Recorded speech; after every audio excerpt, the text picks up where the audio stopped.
welcome to your Thursday edition of Libhola Eswatini. As you know that every Thursday from specific time, 9 p.m., we all about football and anything that has to do with football activities in the country. First of all, we'll start with our CAF envoys, Green Mamba Football Club, that are already in Mozambique for the return leg of the CAF Champions League preliminary stage. We'll talk about how the first round went, what was the ins and out, in terms of how they lost 1-0 and what can we expect in the second round, and then we'll just get into the details. What can they do to make sure that they win this round and go to the next round? Otherwise, other things we touch on, including the Skaratinda Foundation. Remember, they had an activation over the weekend. We touched on it last week over the weekend at Ngwenya under the Hoho region. We'll touch on what unfolded during the day. Other things pertaining to coaches workshop. What is the Coaches Association saying? The season is about to start. What can we expect? These are some of the coaches that attended the workshop. We hear from some of the senior officials like Musa, as the Secretary General of the association. The picture about the meeting, how they can register and be part of, once again, the affiliated to the association. We also get a chance. One thing I can highlight in charge is that a chance to talk to Coach Ernest Mavuso and probably his captain in Mozambique, just to get an overview about the team. They have arrived. How are they setting in? What's the picture looking like? What can we expect from the team? Have they learned from their mistake? All that is going to be live on Eswatini TV. And for you to be closer to your details, you also have to know that we also touch on development activities. Over the weekend, there's a TD's, TD's program that is run by the Technical Director Office. So we're visited by the Technical Director from Mozambique and the FIFA Technical Director Officer, Letsowaha Serama, just to give us also an insight information. Apparently, as the Kingdom of Eswatini, we are quite doing well when it comes to these development programs. So they say, we hear about how far are we and how are we doing well as a country. So in the company of your in-house Ndadlamini, I'm Fabrice Msonera, and this is Libhola Eswatini. Nguvusele ngosi. Ngiyabonga Fabrice kumwela ehlelweni lakho ngekuthi fabalo khulu mvusele umbukelo weSwatini TV emalwel viewers in Thursday nzam ebusuku angilesine ebusuku lapho khona sikhuluma tindzaba tebhola njoba ukhuluma i-development kufika ungitsenze enhlitweni kunemleto ke Fabrice lengawuthola sitawufika kwetindzaweni leti semaphandle kwaleti ndzawo labasibalele tona letindzathu letifaka ikhatsi bobhunya lapho khona kuchubeka i-league ye-development sitawufika tatsi nase kwendlule umsebenzi welive bese sisiyadama ngato tonke tindlela kufika kuleto tindzawo leti. Sakhuluma nge-Academy Master, ngabe lithuba lihle nje kuvetela ababukeli ukuthi angathi noma we're talking about the present or the past, ngikhumbula ngathi boni i-Academy Master. Isekhona. Kickers, yes. Labakikako but bancane kickers. Yeah, isekhona Fabrice i-academy khona lapha Prince of Wales bakhona bo coach ukhona Trevor ukhona na Max labeka physical trainer kumbaba neSwallows ngibo bo coach lapha buke i-academy at the moment because lolumnye coach use Taiwan uyabahambisa bafundisise master. Tinombolo in terms of the development so far time kanjani tinombolo? Banvana bayeta bayaji bakhona kulolongeka ngabo lesihlanu ngabo mgcibelo tinombolo ketingetulu kwaleti nge-20 bonke nje bamvana labasemagcinzelweni nasembabane bangeta balise bamvana.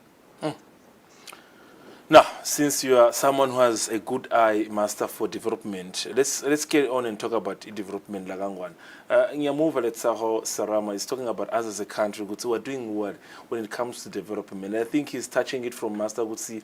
He watched Eswatini how they performed during the COSAFA under-20, and he believes if these under-15s, under-16s, 17s that we might have in the country, if we groom them very well, we're cooking something. And Mozambique, Lesotho, and other countries, they can learn something about from us. Linjani talent alive and master. Fabrice, nawubuka from the tournament under 15 under na ETDS Eswatini nawukhuluma ngaka technically ngicabanga ukuthi lamanye amave lesinelitalenta badlali bethu banayo le bhola bayadi ibhola so beqhubeka yona ke i-tournament ye-TDS khona lapha e-technical center kaLubamba la khona kulolongwa khona badlali abancane bebakhona ke baseMozambique bakhona baseNingizimu Afrika bakhona nebalakithi njoba usho ukuthi yena Mr Serema benguye lo buke le TDS le program le and uyamkhumbula ke futhi naye Serem wakwaba ku setup yakhona eNingizimu Afrika abafana waba khona even na talent search bahamba nabo Khabo Zondo bahamba nabo Dr Khumalo so ukhuluma ngedevelopment ukhuluma vele ngemumvu ucishelo sayisebentile sikhashanyana lesithe na technical director walakithi yena Bexisa Biza Mkhonda naye bebasebenta closely naye Mr Serema so ngicabanga ukuthi dineng le timvo bamaswati labangathi benefita if loku kungenteka emahlanje sihlale sisho ukuthi ema tournament la kanje akuseyo nje ama tournament letawufika ukuthi afika ngaAugust yes bebahamba live lonke bafuna labadlali kodwa kuyadzingeka lokuthi ibe khona sengibekise nje uthola ukuthi kune TDS league kuyadlalwa every after 2 weeks bafana bayadlala every after 2 weeks ema under 15 Master siyasikhuluma ngetalent but I'm quite worried because for instance we're talking about you personally you have an academy and the talent is there and then akhona namanye ama academy I think we've covered a lot bo Shibobo Gamanzini Zakhele and how do we make sure that also nabo they fit into these programs because nasikhuluma ngama independent academy usuku umuntu ativule academy yakhe kusho ukuthi it's an independent academy they have to keep in touch with the football association how do they get help because now bavakashela you can't ukuthi bane thinking in terms of equipment and everything and the talent is there how do we help them how do you get help with little kickers would see such academies they are in line with such programs about TDS programs bekudingeke Fabrice ukuthi kube kuthiwa kuyenteka bekudingeke ukuthi ilihhovisi la technical director ka football association ebese the development officer lokungumyeni Friday Myeni bese kuthi yena onke lama academy la khona lapha eveni ade ukuthi kune academy eSpiki kune academy eMbabane kune academy eManzini Club kune academy eZulwini ayilanzelele yonke le kutobukakala lokuthi nale track record lokuthi okay le academy lena kahle kahle ina 2 years ikhokhe ngakho abadlali singayisita ngani emabhola kunamabhola ka football association for development kuthi lamabhola lawo lokungenani lamathathu anikwe lawo ma academy because umfana lomncane kudzinga ukuthi ibhola ayijwayele kakhulu so ngicabanga sikudzinga ukuthi bayilanzelele lento leyo silabalesela nje babukele khona academy lenye lekhona futhi le telokabusha lapha eveni silabalesela kuleli viki lelitako so ngicabanga ukuthi dinvo leto lesitizingako ema academy kuthi labadlali laba under 15 under 13 under 10 under 9 kube ne league letawudlala kube lama academy lawo ithi ngalandzelela football association baphike ke badlale kula TDS kuthi kungaphikwa ke nala ema academy angayidlala i-tournament yawo yodwa kuthiwe nje i-tournament ama academy lawa onke la khona lapha eveni kube nabo now Master I know that we've got programs as we look at the pictures we've got programs bo Skaratinda Foundation the KFC program bo build it and everything but Master the singiyatibuta nje sekunemtalo sendina tihlelo ubukela ihlelo yatibuta ukuthi hayi kusukela 2018 sengitsenga amakhokho every year umfana wami ngifuna kubona the progress can you give us an example Master so that they don't lose focus to say hayi sengiyayekela le mvoleni umfana semsupportela ngibone the results can you give an example of 1 or 2 players I'm not putting you on the spot lobabonile noma bangachamuke kuphi Master just from far I'm not saying they're from your academy or anyone's academy but lobabonile bangena kuma programs grassroots wakhula nyalo uku national team level 1 or 2 Leon Manyes lo munye asizo lwethu waka lo Nunu yes yeah sengunike 2 labadlali labo Leon Manyisa simbonile adlala kuma juniors eGreen Mamba sambona ahamba thathwa yivovovo wakhula sambona kubo Andra sambona Armenia udlala kumbabana solo zinyalo ku national team bambita simbonile akhula bosiwakhile wakashongo sibabonile bakhula from lama programs lawa abadlali abancane bakhula kancane shothi yasebenza leyo. Yes, iyasebenza kodwa le rate le hamba ngayo ngiva ngathi mina akulanzeleleki kahle.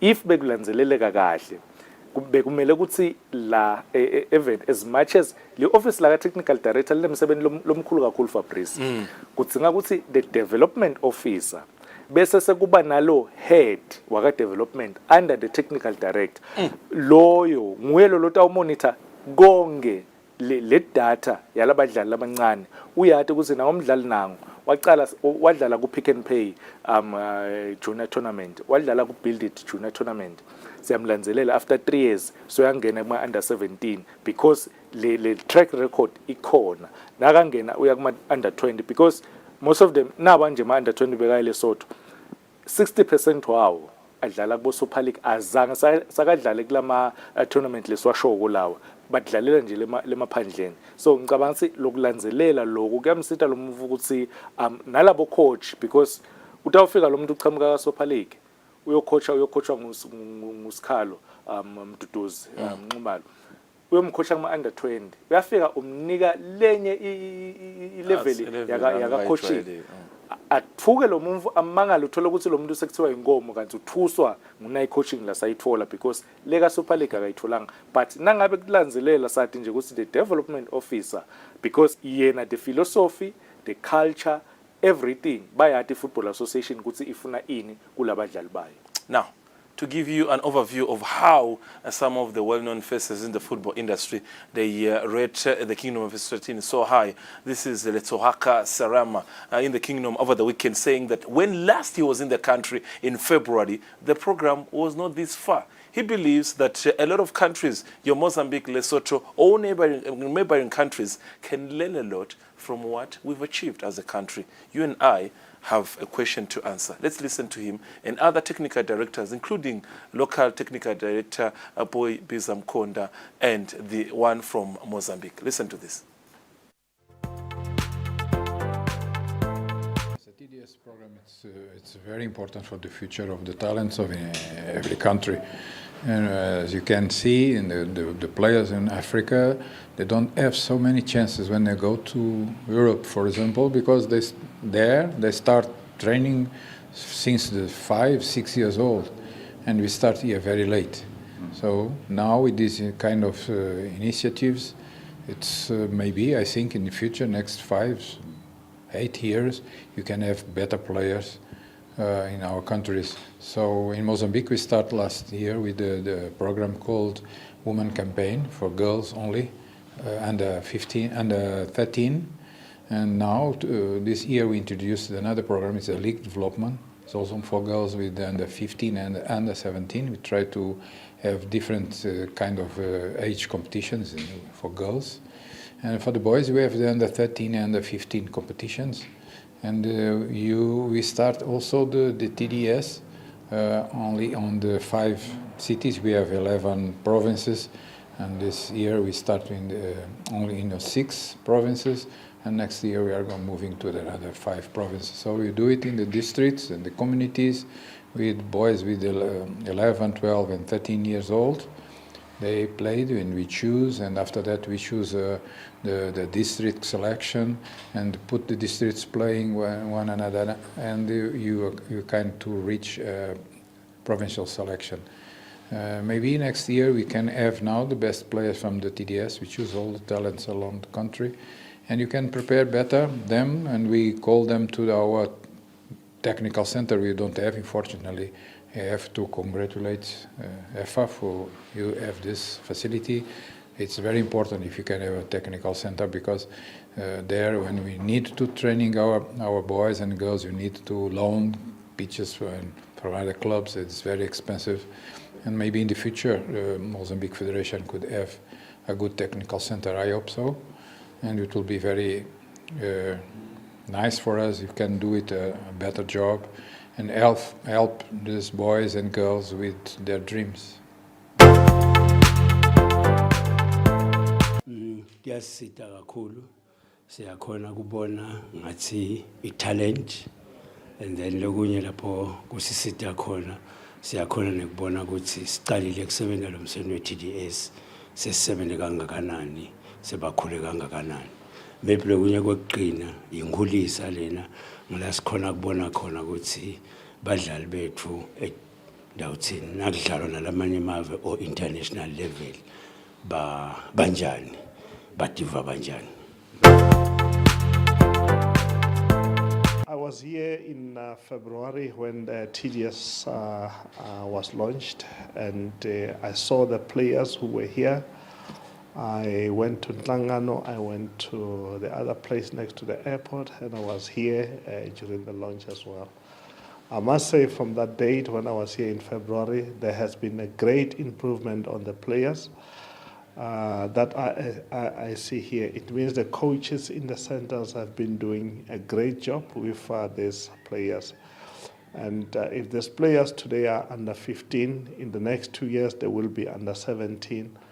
I think we are going to see a change when they play in the COSAFA tournament in order to qualify for African Youth Champion and eventually for the World Cup.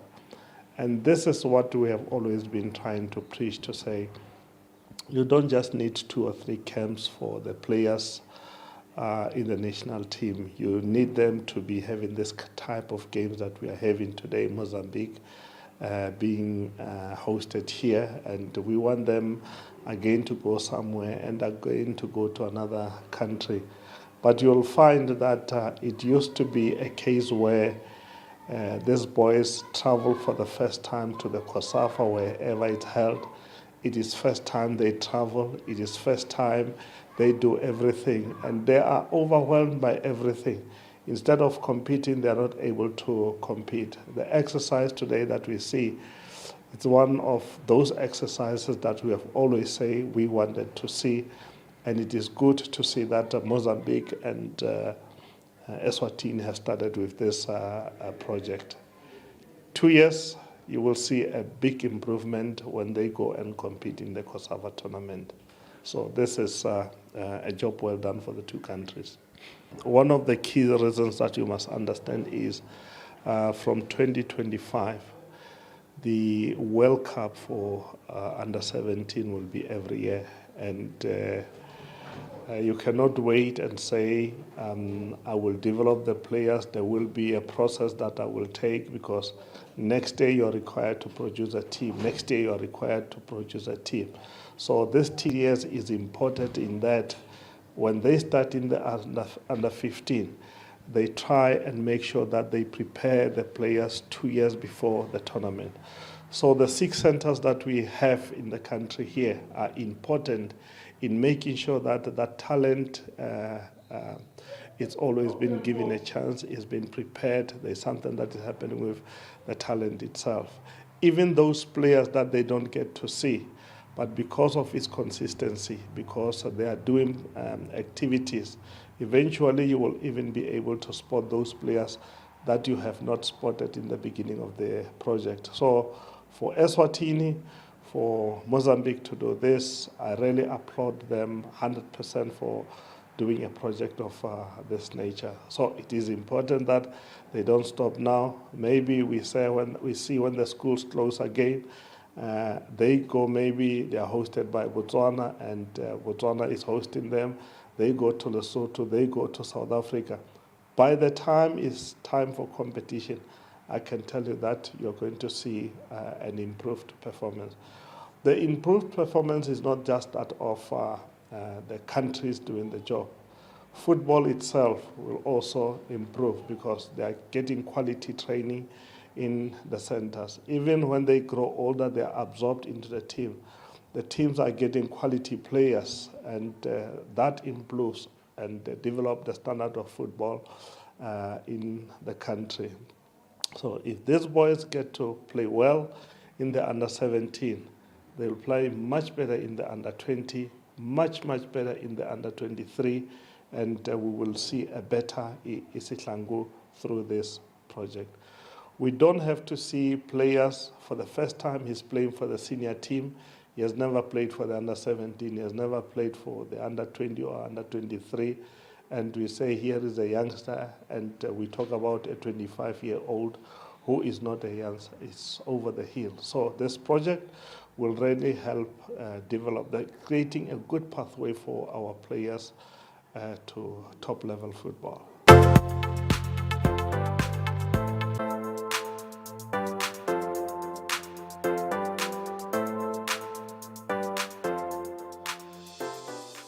Emaswati have heeded to the call by the head of state, His Majesty King Mswati III, to come out in their numbers and register to vote for a new government under the slogan, Ngetenga Sala Nasakhalive. Eswatini TV has also listened. Our newsroom is ready to deliver. Our journalists will be in all the polling stations in the 4 regions of the kingdom, covering live the 2023 primary elections. We'll be bringing you the events as they unfold through your traditional TV and social media platforms. The joy and disappointments, the mixed emotions, the anticipation of the unknown, and the tensions will be kept at the edge of your seats as our news crew hit the ground running as they bring you live the 2023 Eswatini primary elections. Uyezwana. Uyezwana. Lalela. Ngikutshele tindzaba letibuya enkosini. Uthi okandaba, tinfombi imbali yeMaswati ayiphelele esigodlweni eLitsitsini mhla tinge-27 enyangeni yeNgci. Titawufike tibhalise ngalelo langa. Kuyawuphunywa mhla tinge-30 bese kugecwa umhlanga mhla tinge-31. Titawubuya mhla lulunye kuyo inyoni. Tiyaphumula mhla titimbili kuyo inyoni. Tiyawuchitha umhlanga mhla titintsatfu bese kuyagidvwa mhla titine. Bese tiyakundiphethe mhla tisithupha. Umyalo etikhulwini. Nguleso naleso sikhulu kutsi ngeka sikhiphe emajaha lamane kutsi achube tinfombi kute kutsi nangabe kukhona kungaphili kwalomunye webamfana mabili emajaha abikele labo labafanele nekutsi abikele batali noma lomfana asafakwe esibhedlela. Nawo lamajaha ayati kutsi tinfombi tilala todvwa nemajaha alala odvwa. Tikhulu tiyayalwa kutsi tingakhiphi bantfwana labancane ngoba ngekwesweleka kwemhlanga etfutani labamfana ababe basakhona kuhamba indzawo lenze. Siyimbali yeMaswati, sichakazile sitayinqoba iCOVID. Usho njalo mlomo longacalimanga. Bethe wena phakathi. Lokhipa simemetelo inkosatana yembali sakhizwe. Nine bekunyene. Imbali iyatiswa ukuthi ingeti netinele tekwebolekwa. Inga makeup, inga rouge. Obabe tikhulu abayele bamfu labangaphasi kwabo kuthi bangalokothi bathinze noma bashaye libuthu. Nakwendekile lokho nalo lilahle kubo. Tinsatheli tekhaya netangephandle tiyayalwa kuthi tithathisise kahle ngaphambi kwekuthi tibhale. Bethe wena waphakathi.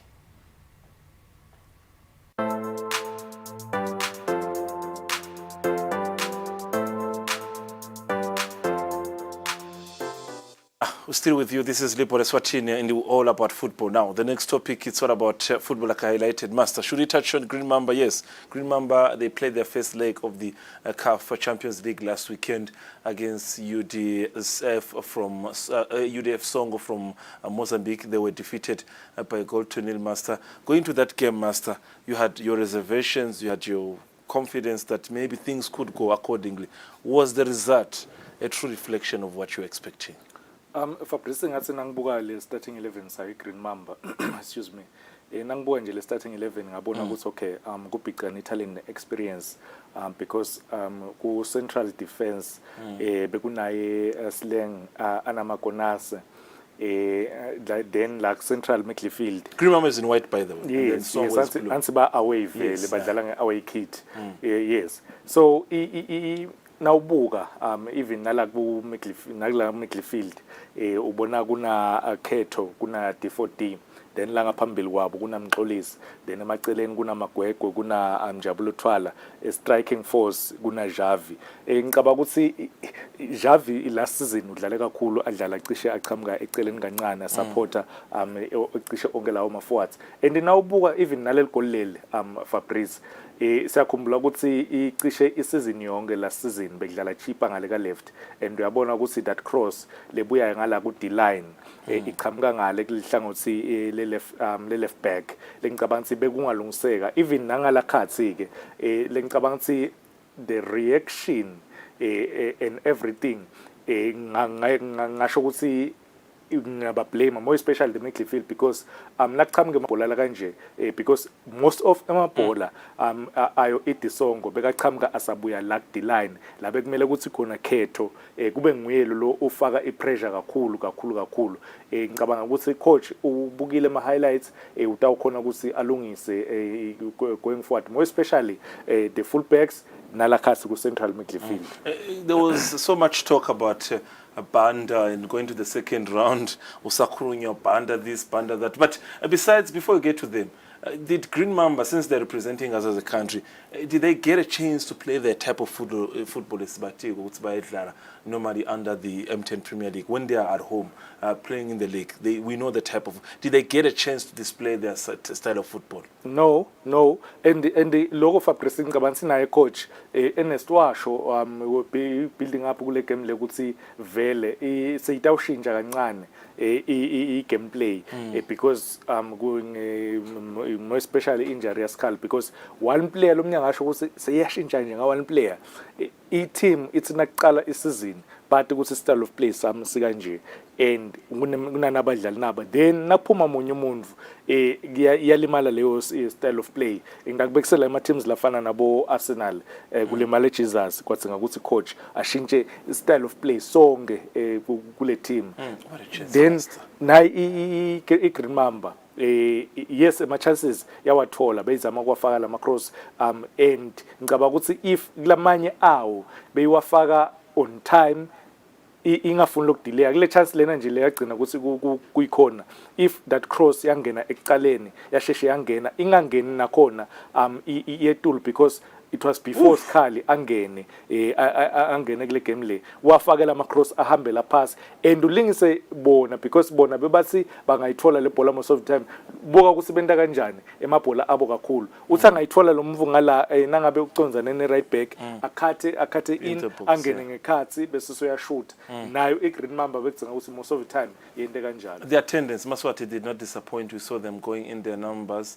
Yeah, this is what you're referring to, Master, and this is what the defense they need to work on. I mean, it's an away game. This was an away game, Master. We know how continental competitions, how the rules and the regulations apply. It's not a bad result, Master. One not away. Not a bad result. Not a bad result, Fabrice. But again, ngicabanga ukuthi njoba ngisho ukuthi bona babuka badadisha the team babona ukuthi kunasileng kunamakonasi kusho ukuthi angeke siwafake direct lamabhola lama crosses siwafake ahambe ketulu lokusho ukuthi sitawusebenzisa the wings because even lena nje labayizama kuyifaka le cross wakhona ukuthi makonasi ayiwine lokusho ukuthi bona ke lapho bese bangasahambi ngale game plan yabo but tsine iGreen Mamba because ngiliswati tsine ngicabanga ukuthi sahluleka ukuthi first half sibone ukuthi okay bayasibamba nyalo. Most of the time nase our left back kudzinga ukuthi le bhola azame abaforce ukuthi badlale wide. Uyamforce lo muntu your left back your right back uyamforce ukuthi endeni angayifaki cross adlale wide angathi khona futhi nekujika. Nakathi uyayiphasa le bhola iphasa uyibuyise ekhathi sebakhona bokhetho batolekelela yona i defense. Otherwise nangakhona ukuthi coach alungise lokho because even nakule chance lena nje I left back uyazama iya clearisha ibhola iyabuya ku D-line ikhanza akunamuntu lo make banda uyayithatha leyo shot. Master, I feel like, you correct me if I'm wrong, I feel like going to this game they knew too much about us. By us I'm referring to Green Mamba. They knew too much about Green Mamba. And I think Green Mamba, mostly the only thing maybe they knew was just banter. We have to stop banter. That's the only thing. From the look of things, there are those small details you would think Green Mamba being the champions of the league, they wouldn't commit them. I mean, the way they're just getting into the box, how easy it's getting for them. Getting into the second leg, yeah. More special Fabrice, kula crosses. Ibhola most of ema teams langekho technically good. Bese bafuna kusebenzisa kakhulu ema crosses. That's a good chance. This is for a player of his caliber, I think. That's a good chance. That's a good chance for Fabrice. Lengicabansi kule position leya kulula saluplacer because wonke move sogase vele ukuthi ndawushaya ngicabanga ijabulo umdlalo odlale kahle last season nayo ngiyabona nakabukela lama highlights lawa wabona ukuthi bekumele ukuthi ende ngcono at least force a goalkeeper ukuthi ende save. Yes kwaba ne deflection but if uyayiphasa le ball uphasela inet then into tibalula nakulele ngikhuluma ngako Fabrice ukuthi uzamile kuthatha i left back wase so i left back yamforce ukuthi angayishayela cross kwakosa ukuthi abuye ekhasi afake le bhola ngale ku D-line. All right, now, there were too many talks, Scotty's absence and everything. Was it a mind game, Master? We'll see. But he was part of the team that traveled. That should also make someone Lolanzeri Poragusho chances are we might see him maybe. Bengfuna sikhuluma ngana before sikhuluma ngasikali ngana I highlights licetha kuphuma. Yeah. Two defenders sleng sokumforce ukuthi ehle atolekelela I left back. Lengicabanga ukuthi yinvo leyo lekungameli there lekungameli ukuthi these are central defenders caught in between. No, the slang central then kuna left back lekungakameli ukuthi kwenteke angakafiki lo mve boxini it's either when le foul or khokha le bhola kube I throw in because ema set pieces la kanje against ema North Africans if uyachubeka lesigaba lesi bakuphanisha kakhulu. Wow, what a game. Yeah, you're touching on the Scali issue. Yes, inzaba yesikali Fabrice ngicabanga ukuthi coach is injured bekana because even nakule langa lekugcina nabatilolonga khona kumathapha bekangasiye lo philile wangena ke Sikhali ngicabanga sibese kumbita kuthi angene is a warrior Sikhali angadlala ne injury aforce kudlala ne injury so ngicabanga ukuthi bebamdzinga kule game le and so khonile ke nyalo kufunza ema opponent because wayingenela le game so khonile kufunza ema opponent ngicabanga ukuthi kule game yange weekend utayiqala utawudlala ngcono if ayiqalile. What a way of playing your away game away and your home game away. So it's worrying because in the second game they need at least 2 goals, 2-0 for them to go through. But I'm shy. What gives you the confidence? Because I want us to talk to the coach. Before I hand off to the coach, what gives you the confidence that there is something we might see in the second game? Kulama highlights leswabukile, lama chances labawa creatile, and I know what the coach ubonile naye the mistakes labawenda utawuzama kucorrecta, and if aqala Sikhali, then you have Bojav, you have Bomakweko, you have Bonjabulo, then Green Mamba in a chance lab. Now, for the sake of the viewer, we might talk, but we are not in charge of the team. The man who's in charge of the team is joining us now through Zoom. He's already in the capital of Mozambique, in Maputo, where he's comfortable in his, should I say, bedroom or office, where he's planning the 4-4-4 or 3-3-3. That is the head coach, Ernest Mavuso. Sivu said about Mavuso. Fabrice, nonke ku-Swazi TV. We are glad that you're joining us because we were trying, but through to our excellent technicians, we're able to get you. Coach, I know you have plans, you have time, you have to go and rest. You've arrived in Mozambique, you're preparing for the second leg. What's the mission? What's the mission? We know what happened the first leg. What's the mission getting to the second one? Ngiyabonga kakhulu. Ngicabanga ukuthi uphikhile lokuncane nje Master Nakabela. Mission yethu is to win the game. We've got nothing to lose. Ngicabanga ukuthi sesiyibonile i-first part of the game ukuthi sinikete ini. Nyalo yini lengasenta bese sithi khona lesiprotector.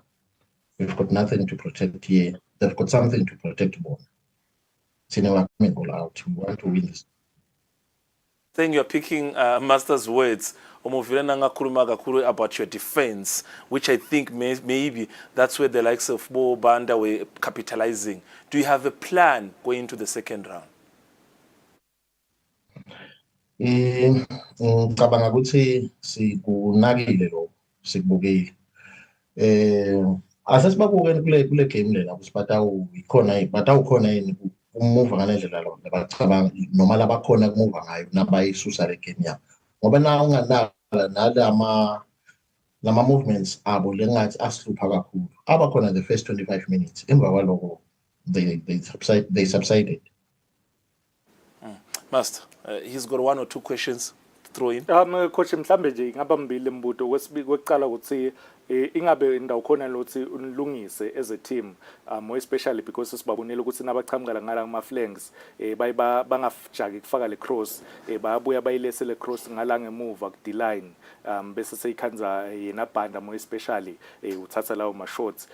Kwesibili going forward siyibonile iGreen Mamba last season idlala kahle kakhulu more especially the forwards kuthi ingabe sikhale kule game le utamqalisa yini ukuthi singabona le kudlala ngcono kubo nabo Magwegwe nabo Njabulo. Ngiyabonga kakhulu Nkosi. Angicale ngale naye yeso sikunothile lokuthi vele basishaya nebhola le futhi kusingabe sa responda kiyo si treat as a second ball because it was from deep and a back pass let's see asijike singayi over la goalkeeper wethu but asibuye sitoyidlala la outside the box ngilapho la yashaya khona because it was a pass back a soft one silungiselela lo kahle sizama ku improve the reaction speed yethu ne closer early lama spaces bese siyabapusha from le last third sidlale ku make the block going forward as opposed to playing closer to our goal post.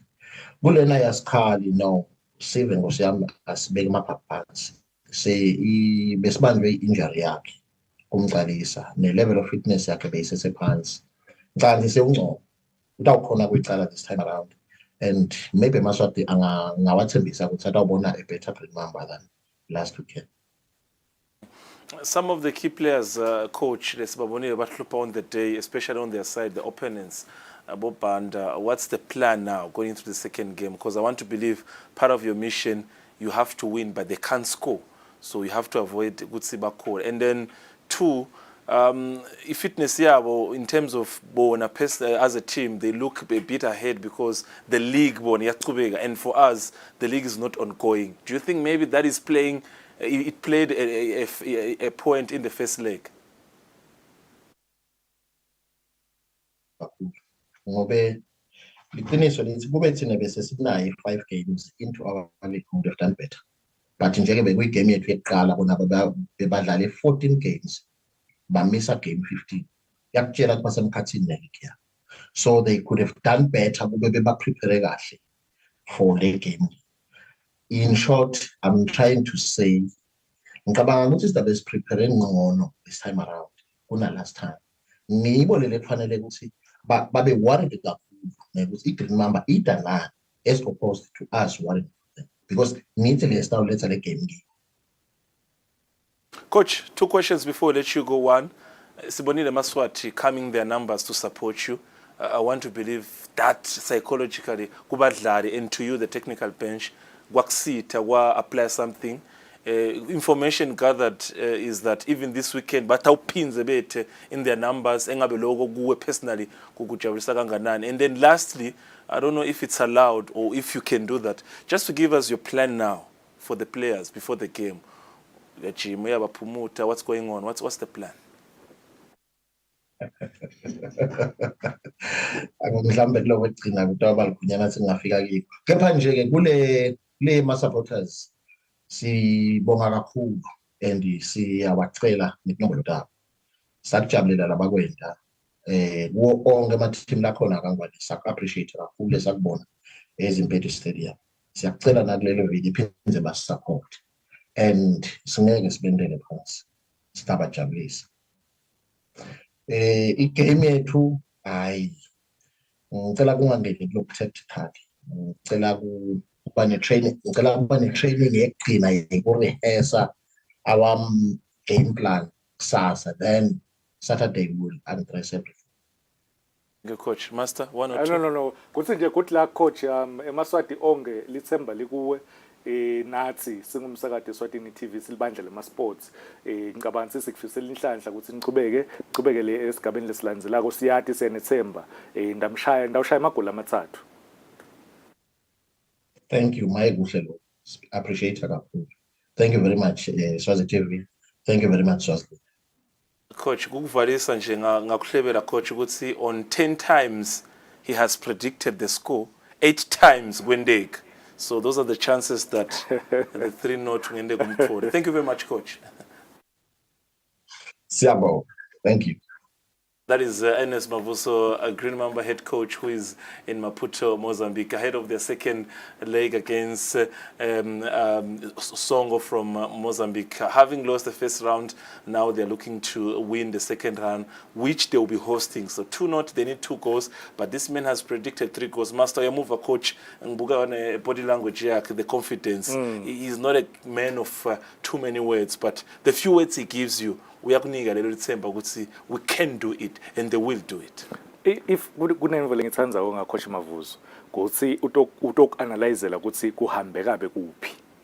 Akafani nje ukuthi sidlalile basishayile bezamile kudlala basishayile. Utokutshela ukuthi the reaction speed iyadzingeka. Kumele siclose kuphi the zones lekumele siwaclose ukuze bangatokhona kuthola emabhola. Ngicabanga ukuthi idinvo leto labasebenzile kakhulu ku training kuleli viki leli nokuthi ke nababa attack abantu aba attack kanjani. Ngicabanga ukuthi nje ku midfield one of them kumele ukuthi bamsacrifice because Sikhala ubuyile and Javi ngeke uzumhlalise benchini because ukunika a different dimension kule team. So one ngala ku midfield because ku central la ku holding midfielder bekunakhetho kuna Njabulo la kulala bang 3 kuna Njabulo Thwala kuna Mxolisi then bese sekuba naMagwegwe sekuba na Shavile ngaphambili munye kulabo labangu4 lesengibabalile kudzinga ukuthi sacrifice coach adlale ngaSikhali adlale ngaJavi adlale ngaMagwegwe adlale Njabulo naMxolisi balandzele la. I want us to take a break. How I would loved ukuthi usinikelele lapha kulalela coach kumshile man. But I'm sure he's still listening, but just give us the run up from the goalkeeper to the last player. Your own lineup. Ngicabanga ukuthi ku goalkeeper utawubisela yena because ngendile utawubisela yena Xolani utawuvimba Xolani then sorry Xolani Gama right back Xolani Dlamini utayidlala Mxolisi utawudlala left back then central utawubisela Sleng naye Makonase then ku midfield itaba a bit tricky because Khetho ngidamsacrifice ngidamhlalise benchini itawucala Njabulo bese kuthi lalaba ngalapha phambili kwakhe kube na Magwegwe kube na Njabulo Thwala kube na Mxolisi then kube na Javi kube na Sikhali. Wow, that sounds like a 4-1-3-1 or 4-5-1 or 4-1-3-1. It's a 4 because kuna Njabulo kuna it's a 4-1-1 or 1-1. yes. Okay, Njabul is ahead of 240. Now, beautiful stuff. Thank you very much, Master. I had wished the coach could have listened to this lineup, but trust me, there is always a time for next time for him to get these comments. Beautiful analysis from this man in that time. In a short break, when we come back, more details. We still have the Skaratinda Foundation that was taking place over the weekend. There was an activation. What does the should I say the coordinator or the founder of the foundation says about so far the progress of the foundation after this?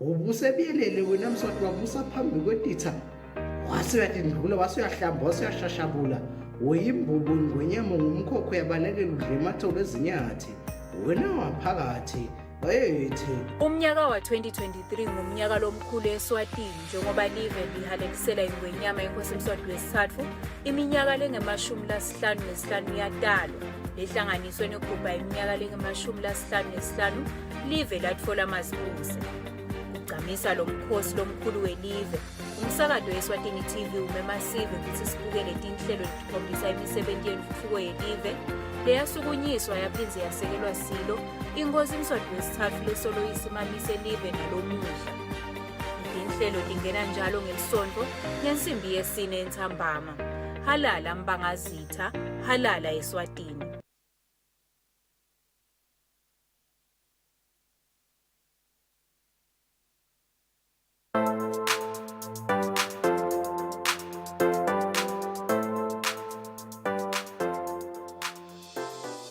Now, over the weekend, KFC Eswatini in a program that they keep on going on about their celebration of 40 years since their existence in the kingdom. They had an activation where part of their groups, part of the people that they sponsor was the Skaratinda Foundation. So Skaratindwa, Absalom Skaratindwa himself, the founder of the foundation, came over for the activation. And Master Gobagutle, you were there at Ngwenya Agaho Wendegan on the day. Fabrice injoba usho ukuthi iKFC beyiqhubeka ne-celebration ya 40 years bebahamba around the country so bebagcina eNgwenya labagcina khona iSkara Foundation le dume kakhulu ngekudlalisa imidlalo ebadlali abancane isponsorisho ngeKFC so yena Skaratindwa loku ngiyifounder yeSkaratindwa Foundation bekakhona and ke lapha kwaniketwa ichance bamvala abancane ukuthi badlala ibhola bathola lithuba lekujagulisha lekuteka ibhola so ngicaba ukuthi Dinvo lethu sasho even the other week nas hoste na Skaratindwa la ukuthi bamvala labancane lokuthi nje evele feel yale bhola kunebandvu ngicabanga ukuthi yinvo leyo enkulu kakhulu more especially nakunema idols kunema legends la njengabo Skaratindwa because labanye bagcina ngekuva ukuthi kunekwayi kwaba nemuntu lekuthiwa nguSkaratindwa so nasambona adlala lebhola ngicabanga ukuthi yinvo leyo letikhuthaza abadlali abasebancane. Now, talking during the activation, Mr. Tindwa, Absalom Skaratindwa highlighted the importance of development and how young talented stars in the country should be given a chance. Listen to him. Eswatini, they are our major sponsor. Ngibona nje labasinikethe imali eningi lesenda ukuthi sikwade ukuthi senze lo msebenzi wethu nebantwana. Bamqoka kakhulu. Without them, I don't think singabe silazi khona khona. That's why uma ngilala ngivuka ngicabanga iKFC. What is it that I can do so that neKFC bonakalise ukuthi Skaratindwa Soccer Foundation iyafuna ukuthi basebenza umsebenzi lomadima kakhulu. Sifuna ukuthi kube nale academy. I-academy yendela ukuthi ikhulume bantwana. Bantombazane nebafana. Now we will continue ngalama tournament wethu netikolo ngoba ngilazi khona sithola khona labantwana. Ngilazi sithola khona le quality yabantwana lesithi ngakho so that sikwati kubafaka kuphi kule academy. And then le academy ngiyo leta bese iniketa labantwana lokudla iniketa labantwana le training iniketa labantwana le bakudingako ukuze ukuthi bakhule ukuthi likusasa labo libe lihle ngakho an organization like iKFC ibamqoka kakhulu ngoba without the support lesitfola kimi without le mali, if you want me to be blunt, without le mali abasiniketa yona kuwamadima lokuthi wende le tinto lofuna kutenda for labantwana. Besachazela lo munye before nifike ukuthi lo angathathela ibhola phansi kulamalanga lesiphila ku sothi akayati ukuthi ibhola yendawo. There's so much apart from me ibhola lekwendako for umntwana lomncane.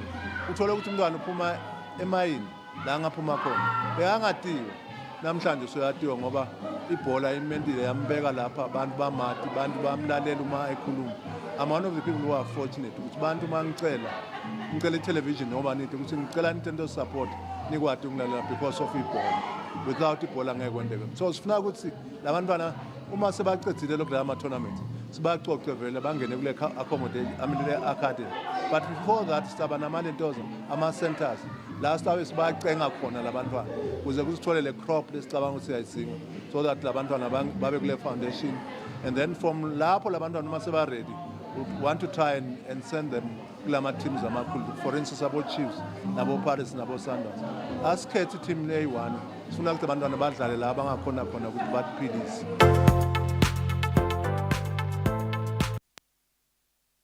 From himself, the founder of the Skaratiti Foundation, Master, we can't say much. That's what we expect from him. Otherwise, it was a great show being with you, Master, and we expect your expectation and your whatever you've predicted in terms of the scoreline to happen over the weekend. Bavalidis. Yeah, Fabrice, umlomo uyadala. Ngulungulu wasidala saba ngumfanekiso wakhe. Ngulungulu ke wasebenzisa umlomo kuthi what let there be light and there was light. Sasebenzisa umlomo khuluma. So nathi siyakhuluma, siyaprofesaya ukuthi Green Mamba itawina ngamagoli amathathu. Saham, beautiful stuff. That is Zindat Amin. In as much as we can say about this man, but did you know that in as much as KFC was celebrating 40 years of existence, uthi naseyifika la kangwane bekakhona angasho ukuthi is older than 40 nguwe lokucabanga. Until we meet again, sidlala kamnanzi.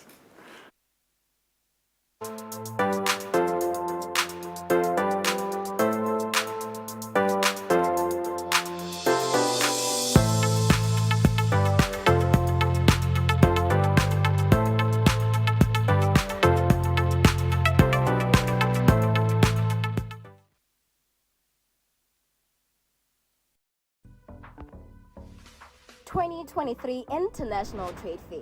Eswatini TV brings you a trade fair promotion and a double celebration package. 5-minute live interview on location for only 4,600 emalangeni.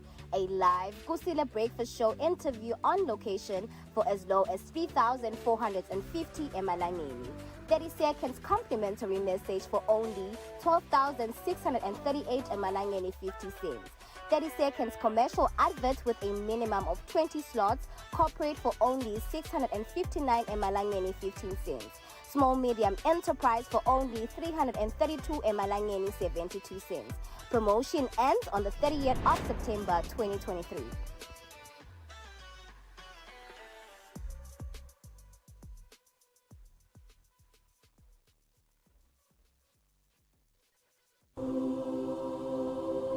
When you choose your adventures, you do so with an open heart and a desire for the unexpected.